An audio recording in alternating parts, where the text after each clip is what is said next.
नमस्कार, आपके साथ मैं हूं साक्षी जोशी।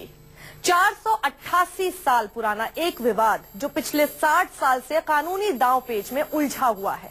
आस्था की वो जमीन जहां धर्म के नाम पर सियासत का निर्माण सबसे ज्यादा हुआ। क्या अयोध्या में उसी जमीन पर अब राम मंदिर बनाने का काम जल्द ही शुरू हो जाएगा? ये सवाल इसलिए क्योंकि बीजेपी नेता सुब्रमण्यम स्वामी ने दावा किया कि 2018 अप्रैल में बीजेपी राज्यसभा में भी पूर्ण बहुमत में होगी और उसके बाद कानून बनाकर राम मंदिर बना दिया जाएगा।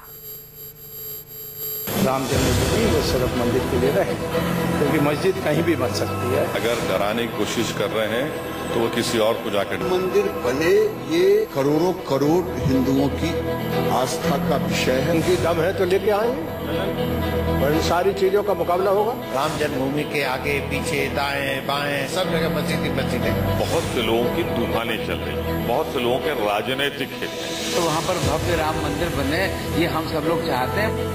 अब तक राम मंदिर बनाने का ऐलान होता था। अब तक अयोध्या में भव्य राम मंदिर बनाने का दावा घोषणा पत्रों में किया जा रहा था, लेकिन यूपी में बीजेपी की बम्पर जीत के बाद भव्य राम मंदिर बनाने की तारीख तय होने लगी है। कि मस्जिद भी बने, परंतु सरयू की नदी के उस पार, और इस जगह जो है राम जन्मभूमि वो सिर्फ मंदिर के लिए रहे, क्योंकि मस्जिद कहीं भी बन सकती है। कोई एक विशेष जगह नहीं होती है, कोई एक पुण्य स्थान नहीं होती है, और मस्जिद सिर्फ नमाज पढ़ने के लिए जगह है। अयोध्या में विवादित ढांचे पर सुप्रीम कोर्ट ने सभी पक्षों को अभी सिर्फ सलाह दी है, लेकिन बीजेपी नेता सुब्रमण्यम स्वामी ने एक बयान देकर राम मंदिर के मुद्दे को काफी गरमा दिया। सुब्रमण्यम स्वामी ने कहा, मुस्लिम समाज उनका प्रस्ताव मान ले, वरना 2018 में जब राज्यसभा में बीजेपी को बहुमत होगा तो कानून बनाकर मंदिर बना दिया जाएगा। सरयू नदी के उस पार मस्जिद बनाने का मेरा प्रस्ताव मुस्लिम समाज को मान लेना चाहिए। अगर मुस्लिम समाज हमारा प्रस्ताव नहीं मानता है तो साल 2018 में राज्यसभा में बहुमत होने के बाद मंदिर बनाने के लिए कानून बनाएंगे। हाईकोर्ट के फैसले के बाद अयोध्या विवाद का मसला सुप्रीम कोर्ट पहुंचा और उसी सिलसिले में सुप्रीम कोर्ट ने इस विवाद को कोर्ट से बाहर सुलझाने का सुझाव दिया, लेकिन नतीजा सिफर रहा। मुस्लिम पर्सनल लॉ बोर्ड ने साफ कह दिया कि ये मसला बातचीत से नहीं सुलझ सकता। मुस्लिम पर्सनल लॉ बोर्ड के सदस्य और मुस्लिम धर्मगुरुओं ने भी स्वामी के बयान पर आपत्ति जाहिर की है। सुब्रमण्यम स्वामी अगर डराने की कोशिश कर रहे हैं तो वो किसी और को जाकर डराएं। हम ये कह रहे हैं कि बातचीत माजी में 7 मरतबा हुई है और वो नाकाम साबित इसलिए हुई कि मुसलमान की वजह से नहीं हुई, बल्कि जो दूसरा ग्रुप था उनकी हठधर्मी और उनकी जिद की वजह से। इसीलिए पर्सनल लॉ बोर्ड की वर्किंग कमेटी में रेजोल्यूशन पास हुआ कि हम कोई बातचीत नहीं करेंगे और सुप्रीम कोर्ट में फैसले का इंतजार करेंगे। तो जाहिर सी बात है, बीजेपी लोकसभा में फुल मेजोरिटी में है। कल को 2 साल बाद वो राज्यसभा में भी शायद मेजोरिटी में हो जाएंगे।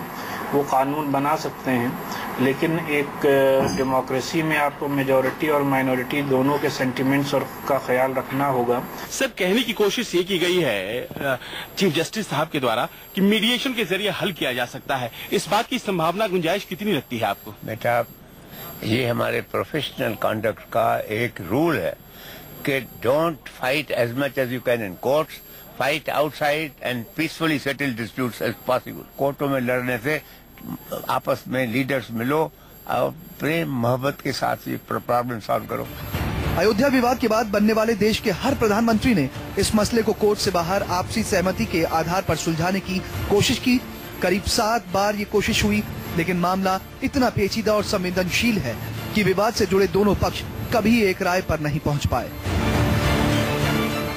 अमित और रामन कुमार के साथ मनीष कुमार, न्यूज़ 24, दिल्ली।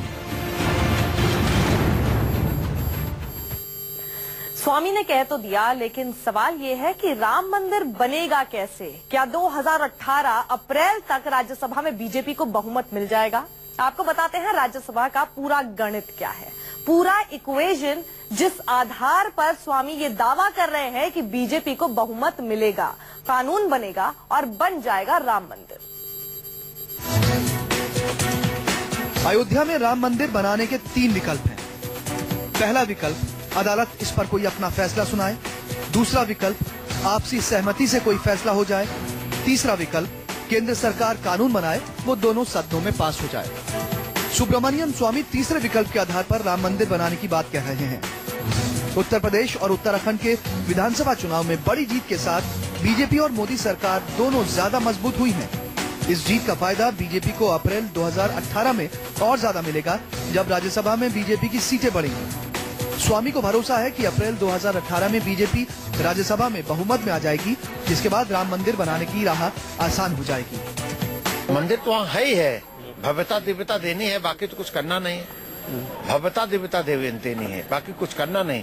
आज भी गर्भगृह हमारे पास है, वो परिसर हमारे पास है। अब उन्होंने जो भी बात कही है ठीक ही कही है, सरयू उस पार भी विशाल बनाए। अयोध्या में तो मस्जिदों की कमी नहीं, बहुत सारी मस्जिदें हैं। राम जन्मभूमि के आगे पीछे दाएं बाएं सब जगह मस्जिद ही मस्जिद है। मुझे पूरा भरोसा है कि कोर्ट ने जो सुझाव दिया है उसके अनुरूप हम लोगों ने कोर्ट के सुझाव का स्वागत किया है और अल्पसंख्यक समाज भी आगे बढ़कर के बातचीत से रास्ता निकालेंगे और रास्ता निकालेंगे उसमें निश्चित रूप से हिंदुओं की भावना का कद्र करेंगे। अब सवाल यह है कि राज्यसभा में बीजेपी को बहुमत मिलेगा कैसे और कब। यूपी में राज्यसभा के लिए होने वाला चुनाव अप्रैल 2018 में होगा। यूपी का प्रतिनिधित्व करने वाले 10 सदस्य रिटायर होंगे। इनमें से 6 एसपी, 3 बीएसपी और 1 कांग्रेस से होगा। उत्तराखंड से बीजेपी 1 राज्यसभा सीट जीत सकती है। ये सीट कांग्रेस के मौजूदा राज्यसभा सांसद के रिटायर होने से खाली होगी। गोवा और मणिपुर में भी बीजेपी को 1-1 सीट राज्यसभा में मिलेगी। कांग्रेस के पास राज्यसभा में फिलहाल 59 सीटें हैं और बीजेपी के पास 56 सीटें। अगर बीजेपी की सीटों में यूपी की 10, उत्तराखंड, गोवा और मणिपुर की 1-1 सीट जोड़ दी जाए तो बीजेपी सीटों में कांग्रेस से आगे तो निकल जाएगी, लेकिन बहुमत में आना तब भी मुश्किल है, क्योंकि बीजेपी का विरोध करने वाले विपक्षी दलों का दबदबा कम नहीं है, जो अगले कुछ सालों तक बना रहेगा। हालिया चुनावी नतीजों की बदौलत राज्यसभा में बीजेपी की स्थिति बेहतर तो हो जाएगी, लेकिन साल 2018 में वो बहुमत में आ जाएगी, इस बात की संभावना फिलहाल जरा कम है। इसकी संभावना साल 2019 में है, बशर्ते कि विधानसभा चुनाव में बीजेपी की जीत का सिलसिला कायम रहे। लिहाजा मंदिर के लिए 2018 में कानून बना देने की बात जरा दूर की कौड़ी लगती है। कैमरामैन मस्तान सिंह के साथ संजीव त्रिवेदी, न्यूज़ 24, दिल्ली।